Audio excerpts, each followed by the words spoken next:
हम लोग अभी जिस घाट में मौजूद है उस घाट का नाम है राजा हरिश्चंद्र घाट।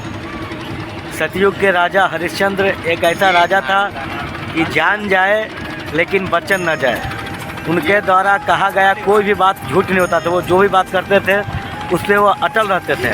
और इस कारण राजा के साथ एक बार ऐसा ही घटना हुआ कि राजा भिखारी बन गया अपने सत्यता के चलते, सत्य के चलते। और ऐसा स्थिति उनके सामने आया कि वह राजा से भिखारी बन गया और उनको कल्लू डोम के यहाँ उनको अपने आप को बेचना पड़ा। एक राजा को भी अपने आप को बेचना पड़ा, वो भी कल्लू डोम के यहाँ। और कल्लू डोम ने उनको काम दिया इसी घाट पर जो सो लाशों को जलाने का। यही है यहाँ पर माने आने वाले, ये मृत्यु लोक में आने वाले हर एक प्राणी को जो तो भगवान अपने हिसाब से परीक्षा लेते हैं। और राजा हरिश्चंद्र का भी परीक्षा हुआ, ऐसा परीक्षा जिस कहानी को पूरा सुनने के बाद में शायद आप लोगों को भी आँख भर जाए। ऐसा राजा हरिश्चंद्र था जिन्होंने सत्य के चलते अपने आप को भी बेच दिया, अपने धर्म पत्नी को भी बेच दिया और अपने बच्चे को भी बेच दिया, सिर्फ सत्य के चलते। और आखिरी तक उनको दुख ही दुख मिला।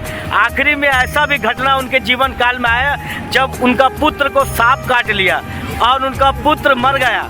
लेकिन जब उनका पत्नी उनके बच्चों के शव को जब इस घाट में लेकर आया तो सत्यवादी राजा हरिश्चंद्र ने कहा कि इस लाश को जलाने के लिए मुझे कर चाहिए, कुछ पैसा चाहिए जिसे मैं कल्लू डोम का दूंगा। यही कल्लू डोम का मुझ पे विश्वास है और मैं सत्य राजा हूँ। जब अपने आप को सब कुछ बेच दिया तो मैं आज यहाँ पर आके अपने आप को मैं झूठा साबित नहीं कर सकता हूँ।